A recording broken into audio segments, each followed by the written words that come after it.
Good afternoon. আজকের সংবাদ শিলচর, সোমবার 13 জানুয়ারি 2025। পড়ছি আজকের বিকেলের বিশেষ বিশেষ সংবাদ। রাইজোর দলের সাংগঠনিক শক্তি, তৎপরতা, আলগাপুরীর বিশাল যুব অভিবর্তন। 7 দিনের সফরে শ্রীভূমিতে আসছেন স্বামী শিবনাথজি মহারাজ। শিবজ্ঞানে জীব সেবা শিখিয়ে গিয়েছেন বিবেকানন্দ, বললেন স্বামী প্রেমাগনান্দজি। জাতীয় যুব দিবসে কাটলিচড়ায় র্যালি, আলোচনা সভা।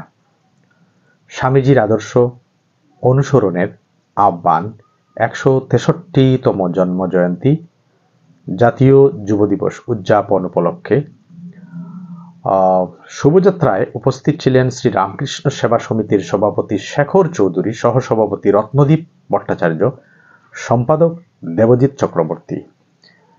ইমাদ উদ্দিন বুলবুলের প্রয়াণে কাটলিছড়ায় বরাক বঙ্গের শোক সভা, শোক বদরপুর বরাক বঙ্গেরও।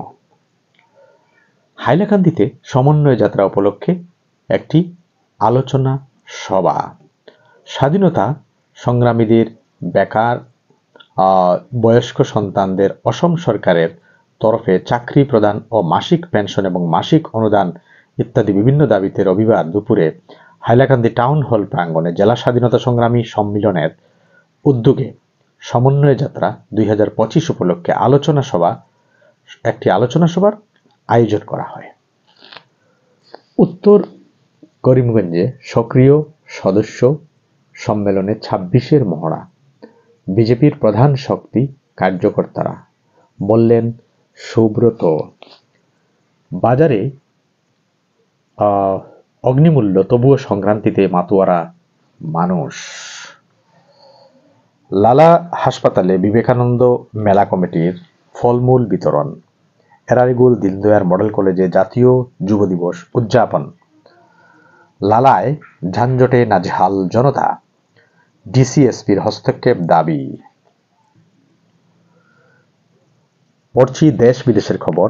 নেশায় বুঁদ দেশের 7% মানুষ, উদ্বেগ স্বরাষ্ট্রমন্ত্রী অমিত শাহর। কেন্দ্রীয় স্বরাষ্ট্রমন্ত্রী জানান 2024 সালে সারা দেশে প্রায় 16,914 কোটি টাকার মাদক উদ্ধার করা হয়েছে। স্বাধীনতার পর থেকে যত মাদক উদ্ধার করা হয়েছে তার মধ্যে সর্বাধিক এই মূল্য। ঘৃণা ভাষণে অভিযুক্ত কপিল মিশ্রকে প্রার্থী করল বিজেপি। নতুন বিতর্ক দিল্লির রাজনীতিতে। ভোটার তালিকায় কারচুপির অভিযোগে যুযুধান আপ বিজেপি। দিল্লি বিধানসভা নির্বাচনে ঘৃণা ভাষণে অভিযুক্ত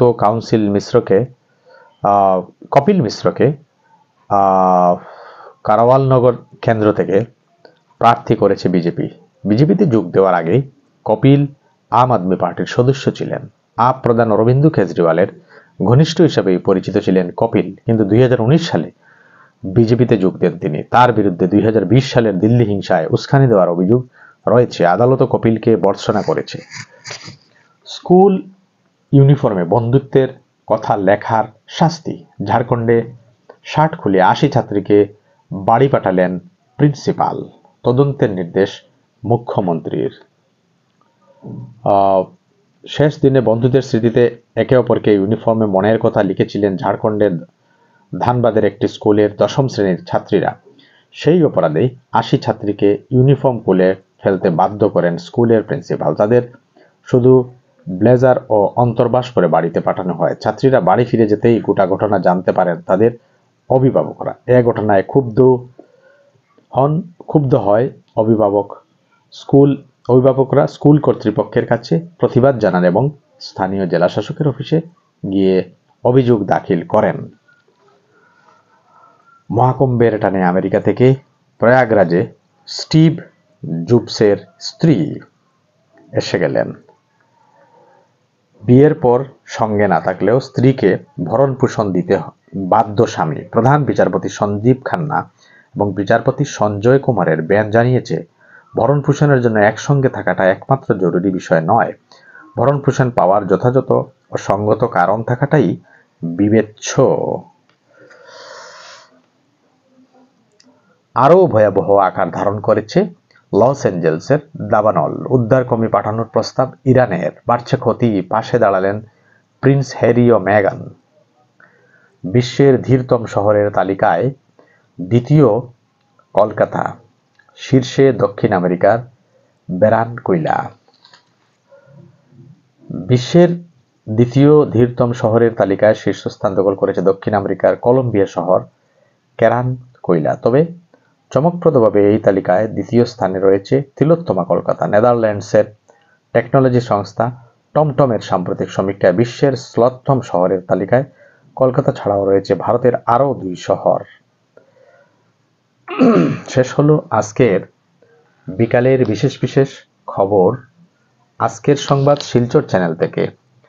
আমাদের চ্যানেলটি যদি আপনাদের পছন্দ হয় তবে লাইক, শেয়ার এবং সাবস্ক্রাইব করে পাশের বেল আইকনটি দাবিয়ে রাখবেন। ধন্যবাদ।